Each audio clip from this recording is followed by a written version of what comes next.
And Tarawadun, Commander. Our forward base has been established. The foolish Terrans continue to bring their forces to this platform. They will serve only to feed the Zerg swarm if we do not destroy them quickly.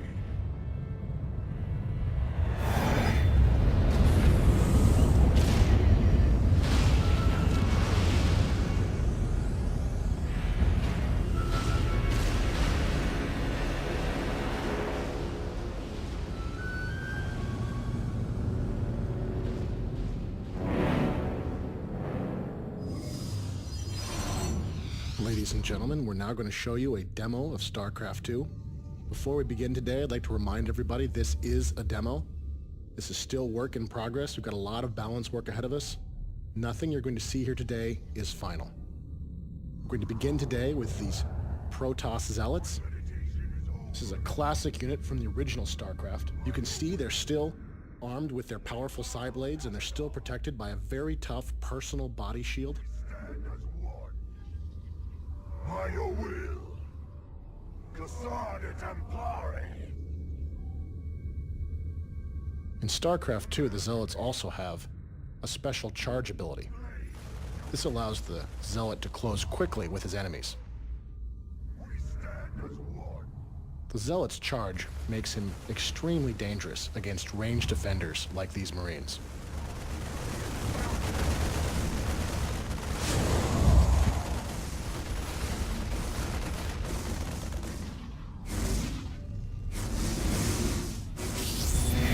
Attention, Protoss. This is Admiral Gascavir of the Terran Dominion.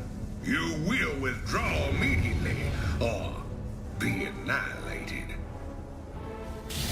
Terrans are bringing in their siege tanks. This is a classic unit from the original StarCraft, and they're in a classic Terran position, using that high ground against us. They're shelling our Zealots from range, forcing our Zealots to go the long way around, and you can see our infantry are just taking a pounding as they try to approach this Terran position. They just can't withstand all of that heavy Terran firepower. In order to attack a Terran position like this, that's so well defended, we're going to need to bring in another new Protoss weapon of war.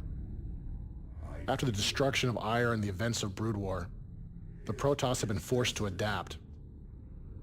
They created these. These are the Immortals. They have a special type of Protoss shield.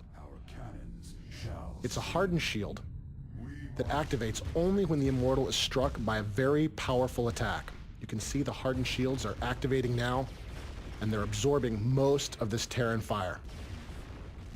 This makes the Immortal the perfect choice to assault this kind of defended Terran position.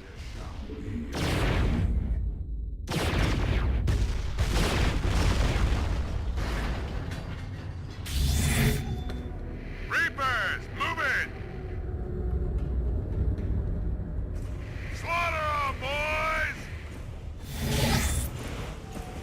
The Terrans are sending in their Reapers. This infantry unit is armed with 2 pistols and uses a jump pack to avoid different types of terrain. Their small pistols don't activate the hardened shields of the Immortals. This makes the Reaper the perfect choice for countering these powerful Protoss troops.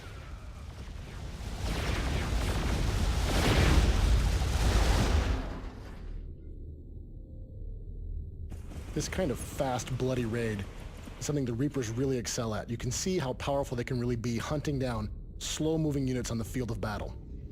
In addition, the Reapers can use their jump packs to be very effective base raiders.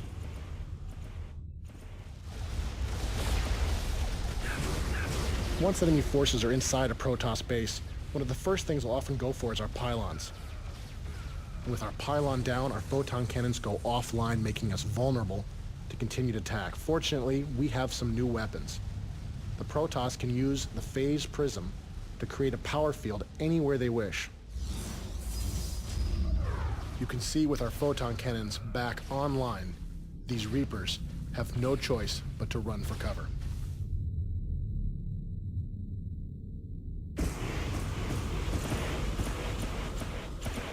In addition to a number of new units, the Protoss also have access to some new mechanics. Protoss can use Warp-In to teleport units anywhere they want into pylon power. You can see here we've created some Stalkers. This is a new type of specialist Protoss Dark Dragoon. It's not very tough, but it does have a powerful weapon. In addition, it has a special blink ability that allows it to teleport a short distance anywhere it can see. This allows the Stalker to avoid certain types of obstacles.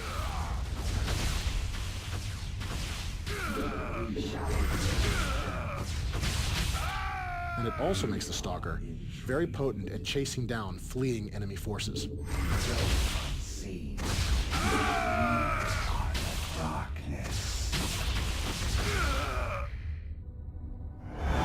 Zerg forces detected.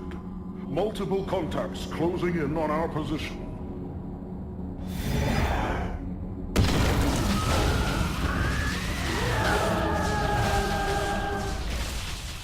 The Zerg have arrived sooner than we expected.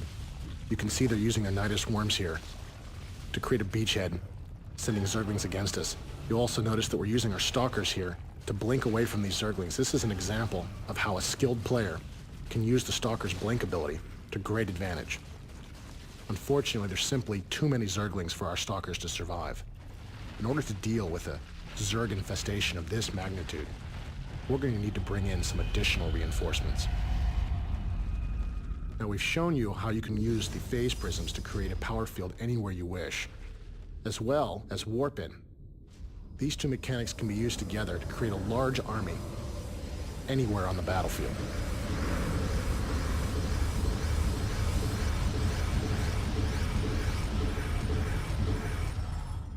We are the Blades of Ire.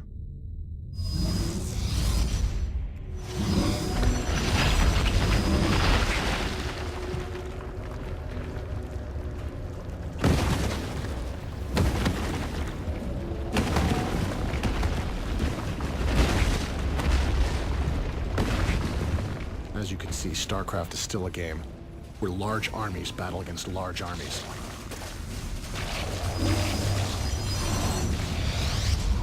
Our upgraded Zealots can hold the line here for a short time, but in order to really survive against this many Zerglings, we're going to need to bring in some additional firepower.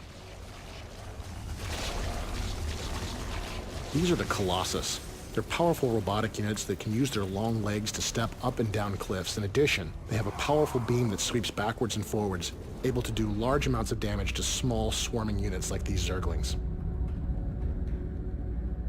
This makes the Colossus the ideal support unit for this group of Zealots.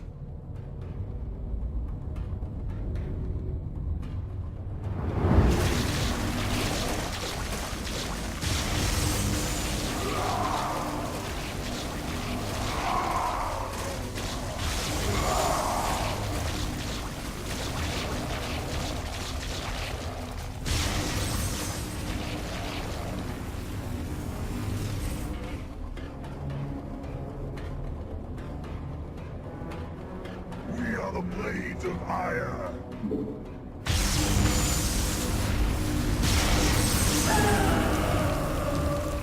Now, while the Protoss have developed many new weapons, the Zerg have continued to evolve. These Zerglings are mutating into Banelings. These small, suicidal creatures are filled with explosive chemicals and corrosive acids. Makes the Banelings very potent against Zealots that have no defense, and even dangerous against the mighty Colossus. You can see our last Colossus here is forced to run, try to get to high ground in order to survive.